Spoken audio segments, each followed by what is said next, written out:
Welcome everyone. So what we go over today is not quite a trial, but more of an assessment of the Ranged DPS specs in this patch. So now it's time to start looking at some damage. Now, before we start looking at each of the specs in some more detail, we have to look at the general situation first. So, because damage is always cool to look at, is always fun to look at, we are going to be looking at the average Mythic plus AOE that can be done by Ranged DPS specs by choosing the dungeon where you can do the most AOE, where you can pull successively the most amount of mobs in the bigger amount of pulls. That dungeon happens to be Halls of Atonement. So, as far as AOE is concerned, this is likely something you have already seen before. It's the massive outlier currently of the AOE being able to be pushed out by Destruction Warlock. The more targets, generally the better, which means the larger the pools, the more overall damage, overall DPS Destruction Warlock is going to have. So they can average 30,000 DPS in a Mythic Plus key, when the second best Demonology Warlock is just at 21,000 DPS. This is obviously by far the largest gap we are going to be able to see in terms of damage differences. After Demonology, there are 3 specs getting closer to the 20,000 or being in the 20,000 DPS range in Mythic Plus keys. Those are Elemental, Shaman, Frost Mage, and Marksmanship Hunter. So these are the other, I would say, currently the top 5 specs as far as AOE damage goes in Mythic Plus, purely looking at the logs and the numbers they are pushing out. After that we are dropping a little bit further down. We see Fire Mage in the 17,000 range of overall DPS for AOE, and then we see Shadow Priest. Even further down we start getting to Balanced Druid, which is notoriously not too powerful when it comes to AOE damage, especially burst AOE damage. And then we have the 3 outliers. These are the ones we are not even going to bother too much to go into detail in, which are Arcane Mage, Affliction Warlock, and Beastmaster Hunter.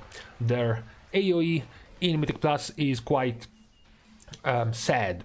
It is so sad that it was even hard to find good logs of, for example, Affliction Warlocks at high keys, because not enough Warlocks are actually playing Affliction in the first place. So this is the current outlook when it comes to the average AOE DPS in Mythic Plus.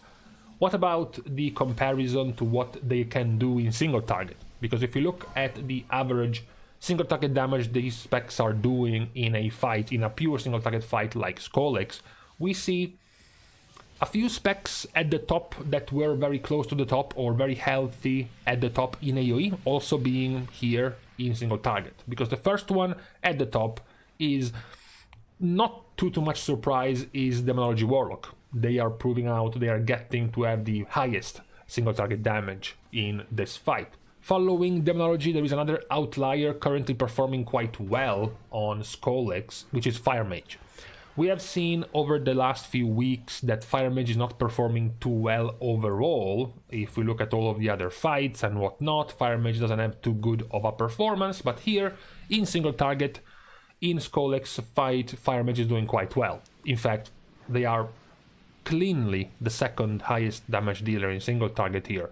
After Fire Mage, you have a well-fought, a hard-fought clump of DPS specs. You have Shadow Priest, Elemental Shaman, Frost Mage, and Balanced Druid, all in the upper end of the 15,000 DPS. So they are pretty much interchangeable when you're looking at their single target power over there. After these specs, there is a significant drop, because Marksmanship is in the 14,000 range, more or less close to Destruction Warlock, which, as we see, it is much weaker in single target compared to their AOE power. And then below Destruction we have the same 3 specs we have seen in their weaker AOE power: Beastmastery, Arcane, and Affliction once again. This time around is Affliction who has the worst AOE at the moment. So when we're looking both at the Mythic Plus AOE damage and the Raid single target damage, we can see a few specs have some strengths and some weaknesses, like Destruction's AoE compared to their single target, perhaps also Fire Mage's AoE compared to their stronger single target, perhaps same goes for Shadow Priest, weaker AoE compared to stronger single target. There are more balanced and consistent specs, better or good in both scenarios, like Demonology Warlock, Elemental Shaman and Frost Mage. And then you have the bottom 3, which is remaining consistent with how weak they are in this tier. Now, after looking at this average, we can also see how the specs are performing in raid encounters overall. These are just the ranged DPS in Sepulchre. So, as we have just seen, we still have Affliction and Beast Mastery and Arcane at the bottom. This time they are joined by another spec we have followed closely in the past few weeks for being surprisingly underperforming, which is Balanced Druid. And then at the top we have other specs we have seen before. Destruction, Demo, Elemental, Marksmanship Hunter, Fire Mage are all there. I wanted to point out that even though Demonology has been at the top for quite a while, in this graph detailing the duration of this tier from the start, you can see the slow but consistent drop of performance from Demonology Warlock. They have also been nerfed, of course. Their Tyrant damage has been nerfed. So you can see that now Demonology is much more in line with the power of the other top DPS specs. Not much is changing towards the bottom. Unfortunately, specs like Arcane, Balanced Druid and Beast Mastery Hunter don't really seem to be rising, as opposed to Fire Mage. As you can see, Fire Mage is getting a quite significant increase in the past few weeks of April, pretty much. Same can be said for another spec that has been growing over time, which is Destruction Warlock. So, this is the overall situation of all of the specs for both Mythic Plus and Raid Encounters in terms of their power, in terms of their DPS, how they have been doing so far in this patch. Going a little bit more in detail, let's start with Balanced Druid.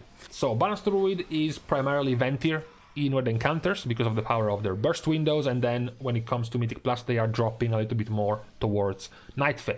They still stay with the same legendary, with the same primordial Arcanic Pulsar, regardless if it's Mythic Plus or Raiding. The only change obviously is going to be the Covenant legendary. The main change, I guess, from before, from the past, is that now, as you can see from the damage here, they are much more focused around Wrath spam over Starfire. Look at Starfire, it is being cast almost as much as the refresh of Sunfire. Why is this? Well, because Primordial Arcanic Pulsar puts you into Celestial Alignment. So you don't need to be casting Starfire in Lunar Empowerment, because Celestial Alignment also counts as Solar, which means you can just keep spamming Wrath. This is, I guess, if you wanted some diversity, it's perhaps even worse for Balanced Druid, because now you get to spam even fewer buttons, basically, Star Surge and Wrath most of the time. But they are still very much a spec based on burst windows. So if you don't enjoy being quite weak outside of your cooldown windows, Balanced Druid is definitely not the spec for you. Another spec that is likely not going to be for you, even if you can get past what many players don't enjoy, which is the pet-based style of demo. The other part is, of course, that they are very cooldown-centric. This is the damage of a Demonology Warlock in a fight, and the big teal, light blue color you see there is the damage given by their Tyrant. Obviously, whenever the Tyrant is out, that's when their burst damage comes in.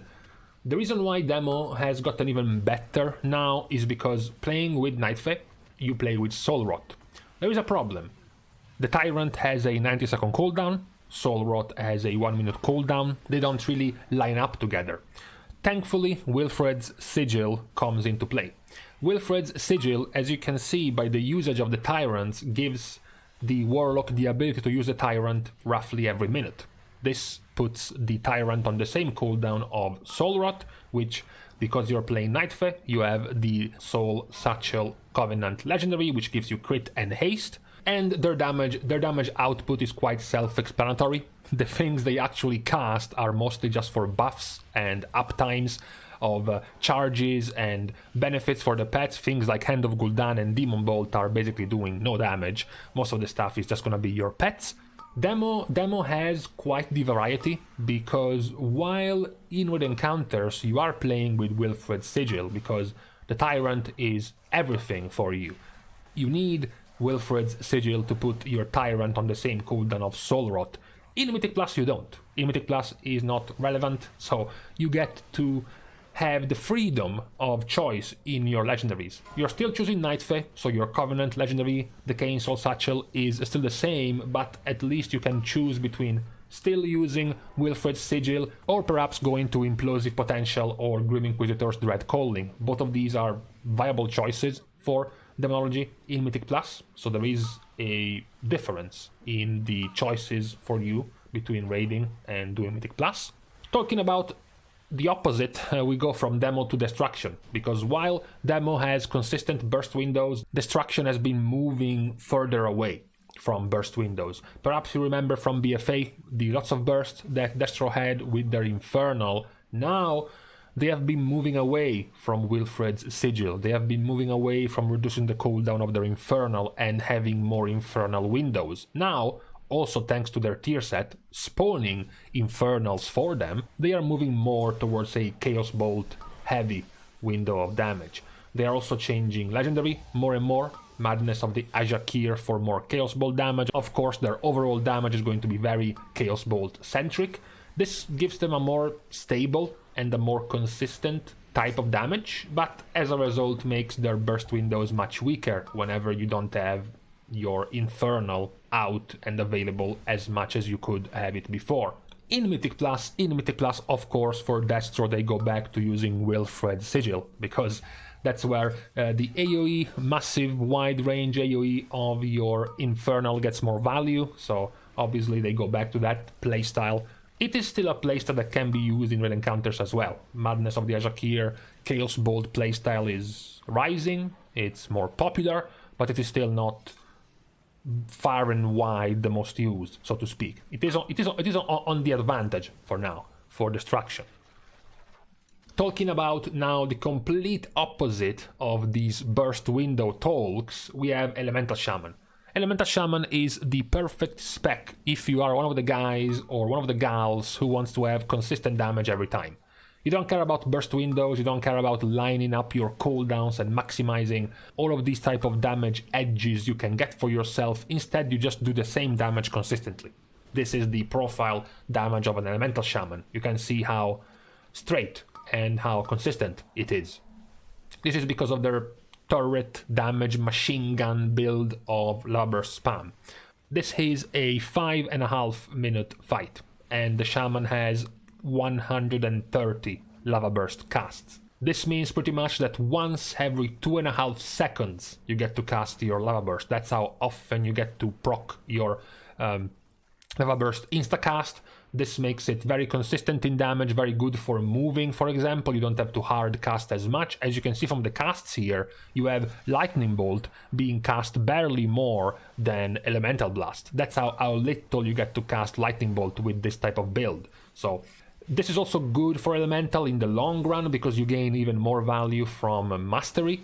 Because you have so much damage in Lava Burst gains quite a lot from your Mastery. So now Mastery, which was usually a much weaker stat for you, now it gains a little bit more value. You still have, of course, the thing where you don't have really any burst. You don't get to trigger some dopamine release in your brain because you see some huge numbers in the start of a pool, because you don't really have it as an Elemental Shaman. You do have it as a Fire Mage. Fire Mage at the moment is moving more towards Ventir in the raid while still staying Nightfey in Mythic Plus. Fire Mage has a debate when playing the spec. You can choose to play with Kindling to better line up your combustion cooldown windows with when it's needed, or play with Pyroclasm, which gets you to hardcast Pyroblast for more damage more often.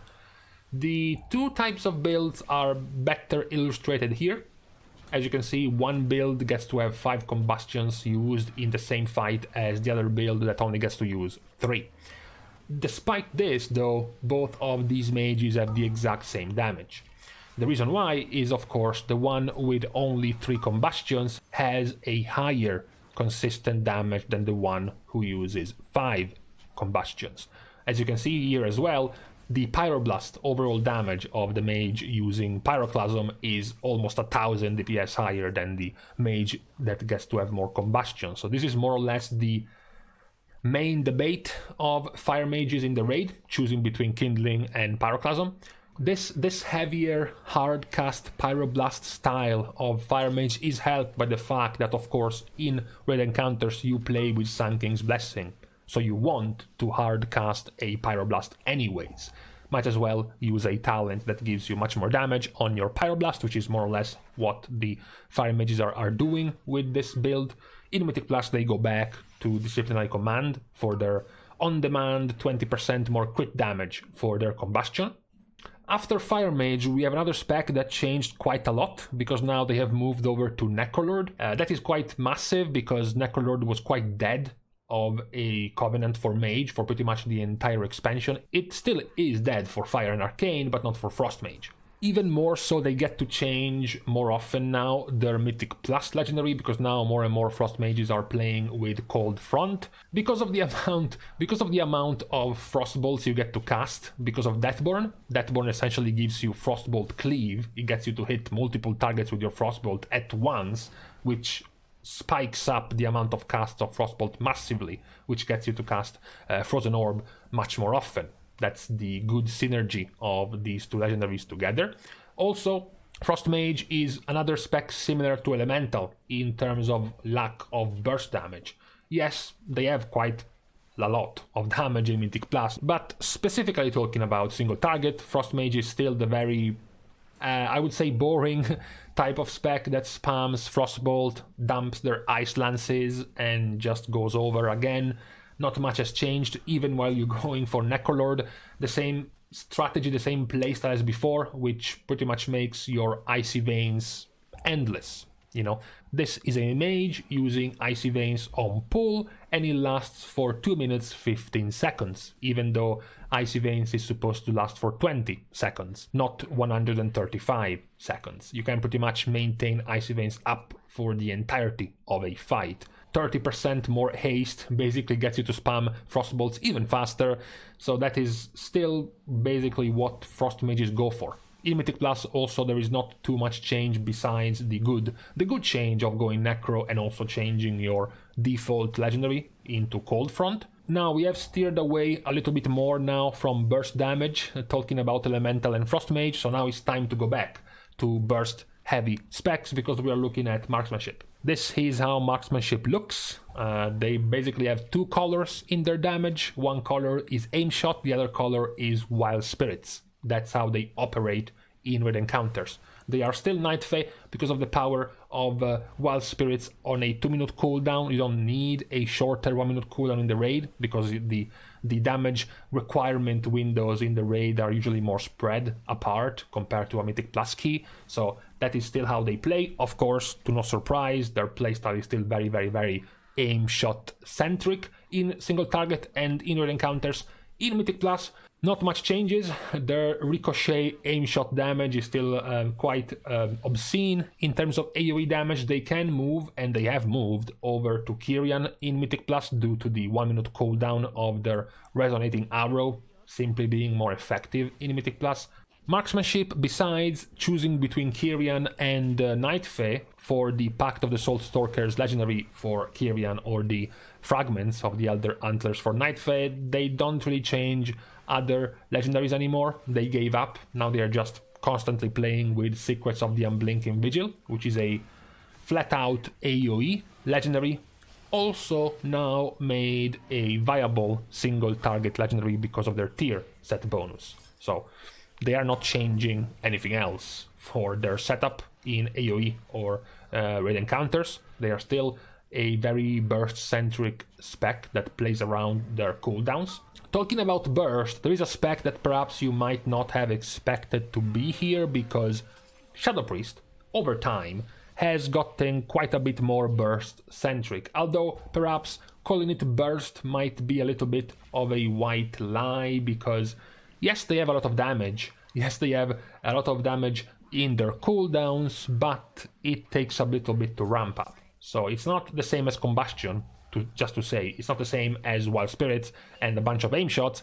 It takes a little bit longer. It takes 20 seconds or so to get the full damage out going. So this is the damage profile of a Shadow Priest in single target. As you can see, their burst damage is comparable to things like a Fire Mage, to things like a Marksmanship Hunter, but it takes longer to get there. It takes more time, mostly because of the amount of damage, the amount of abilities they have to use for this to happen. Remember when I mentioned the 2 colors in the damage of Marksmanship, because it was just pretty much aim shot and wild spirits. Now look at all of the colors of the damage of a Shadow Priest. Between Shadow War Pain, Vampiric Touch, Mindbender, Devouring Plague, your Pallid Command, your Unholy Nova of your Covenant ability, Shadow War Death, Mind Blast, Mind Flay, there is quite a lot of damage you are rolling on the target at the same time as a Shadow Priest, and it takes a bit to get going, so to speak. They are unfortunately also a spec that doesn't change too much. You have 2 main changes, 2 obvious changes, Searing Nightmare and Shadow Crash, when you play AoE, because that's what these talents do, but that's where the change ends. You're still playing Necrolord regardless of the activity, and you're still playing with Shadow Flame Prism and of course Unholy Nova, Covenant ability, and Pallid Command, Covenant Legendary. That is remaining the same for Shadow Priest. Now, after going through a little bit more detail on each of the specs worth going over, because as I said, the poor Affliction, Arcane, and Beast Mastery right now are in too bad of a state to be given the luxury of being talked about. So the current situation is as follows for all of the specs. Overall, we could say an impromptu rating and ranking of the Ranged DPS specs at the moment, which would look like this, given their performance in both Raid Encounters and Mythic Plus. I am completely discounting their popularity. For example, Elemental is less popular than specs like Beast Mastery at the moment in Raid Encounters. That is definitely not reflective of the power of the spec, for example. So just looking at the power of the specs so far, this is how I would lay them out in this current patch. With this being said, I hope perhaps some of you were thinking about re-rolling, respecking, trying out some new Ranged DPS specs, and this gives you a little bit more of an insight, a little bit more of a window on how these specs are doing, perhaps also how they are playing.